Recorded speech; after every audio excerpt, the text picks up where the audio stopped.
Okay, now you can do it. Go for it. Uh, you know, um, when I came to Onamia in Minnesota, um, life was very grim. It wasn't humorous at all. We were in the midst of a very deep drought. It was about, I think, 3.5 years, and we didn't get any rain at all. And it was very bad. And the corn didn't grow, the hay didn't grow, nothing grew. It was a very grim part. And I don't know, I guess that sort of colored all of our, still in all, we had fun, you know, when my dad was always the kind of guy that when things got just so bad, he just laughed at it all, and we made castles out of ice and snow, and he'd put stovepipes up there like cannon, and he'd build a fort, you know, and then we would take pictures in the middle of these snowstorms, and but that's the way my dad, he had the sense of humor. But Do you have any funny moments, like during the war, or anything kind of out of the ordinary, strange that happened? well, no, I really can't say that. I really can't say that, Carl, because the war was forced on us, and there was nothing that was humorous or enjoyable or anything. We were so far behind. Germany and Japan had prepared for this war, and we were simply asleep in the haystack. We didn't know what was coming off, and when we finally did realize that we were up against it. It was going to be pretty tough, and it was tough. I was so astounded at how poorly our equipment and such was, and we enjoyed having people from Arkansas and Missouri. They came north to for the summer, you know. But they were CCC camp people. They had been in CCC camp, and they got, you know, you didn't get much. There was no jobs to be. It's hard to believe, you know, Carl, that we were so poor in those days. Nobody had any money. Nobody had any money. There was no prosperity, and so we enjoyed seeing people from other states coming to our country, and they have maneuvers, you know, and but it was all pretty grim stuff, and they were trying to set us up with expertise in landings, you know, on strange harbors and on strange lands, but it was all pretty darn grim. We got $50 a month. That's what my wage as a soldier was, $50 a month, and I even had to pay $2.50 each month so that I didn't have to wash my own clothes. They charged me $2.40 a month for washing my clothes, but at least I didn't have to wash my clothes. I wasn't interested in doing that at all. Yeah. But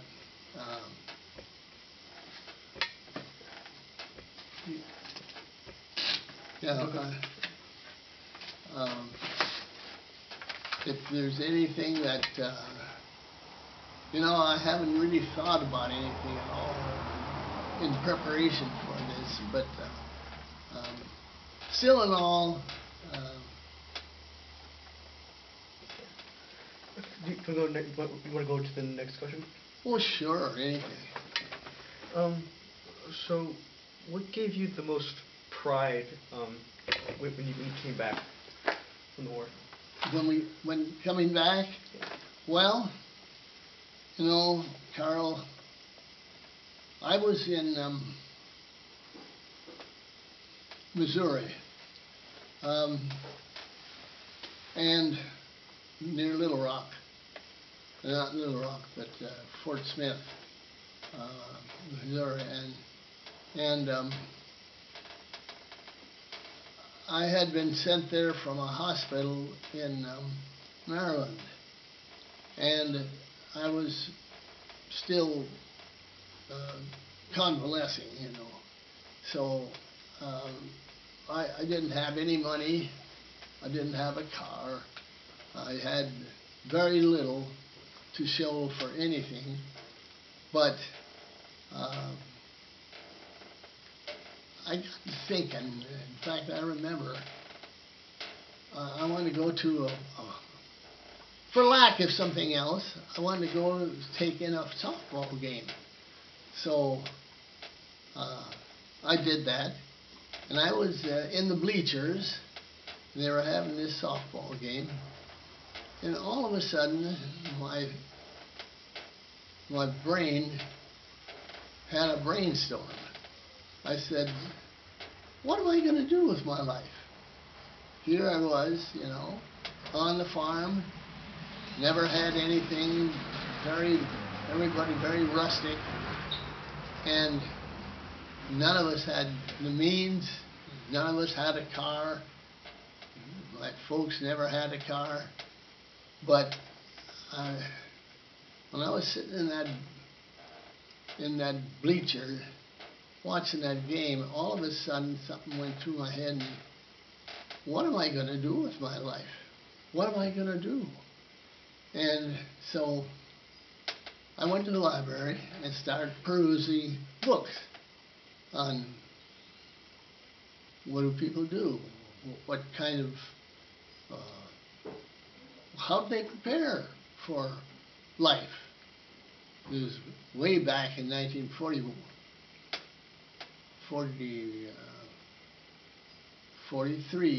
that's right. That was the last of my schooling, and I didn't know what I was going to do, so I got to reading about all the different possibilities, and I came to the conclusion maybe I was built to be a forester, and I'd never thought about it, but I always liked the woods. I always liked the greenery. So what does a forester do? Well, you have to study forestry in order to get a pretty good idea of what you have to be prepared for. And that was a kind of a revealing week for me, because I went to the library and I started reading about the different, how you prepare for a life of farming or building or maybe politics or all kinds of things. And but that was kind of a revelation for me, and I determined that I would investigate as many different, possibilities as I could, because my dad and mother had never been educated except very early in their lives. And my dad was a milkman. He was a milkman. He went down to the cities selling milk in Holland, in the country of Holland. So none of us, of course, were attracted to that. But You know, it's hard to say, really, when you haven't thought about things like that, what what you might be, well, what might just work for your, for a person. So I just have one last question. Yeah. Were you glad you fought in the war? Was I glad that I? Fought in the war? Oh, there was no second choice. You know, everybody, when graduation came, within 2 weeks, everybody was out of high school. They all gone. They either wanted to go fly airplanes, or they wanted to get into the tank corps, or they wanted to go in the submarine service. They wanted to go in the merchant marine. There was many options, but all of them had to do with the war. So there was no choice, in fact, for any of us. We knew that we had to get in that war. And so it was an ipso facto. We just wouldn't, there was no second choice at all. That was the only thing. The country was never that way before. After that, yeah, we had, you know, we had a war here, we had a war there in Vietnam, we had a war in Korea, we had wars in Cambodia and others, but they never had the same, the same punch. They never had the same certainty about it. That what am I doing here? I was about, you know, I was about 14, 13, you know. Everybody was going even then, but there was no doubt about it. That's where it lay. And so to say, well, were you satisfied? Of course, you're never completely satisfied, because it never works out to quite. My brother Don, for instance, he enlisted in the Air Force, and they put him on well, they sent him to Guam in the Far East, and in communications, intercepting messages, you know, because there was still plenty going on in that after the war. And then, of course, I went to the South Pacific when I first went to work, and we did a lot of interesting things. I went to the South Pacific, and they were testing at that time nuclear weapons down there in the South Pacific, until they decided they had enough of that stuff. So I did spend some years down there as a surveyor in the South Pacific, in Kwajalein Atoll and other very, well, Fiji and other places. We went out in boats, and we put on preparations for communications, telescopic equipment, radio telescopes, many of those things that had to be.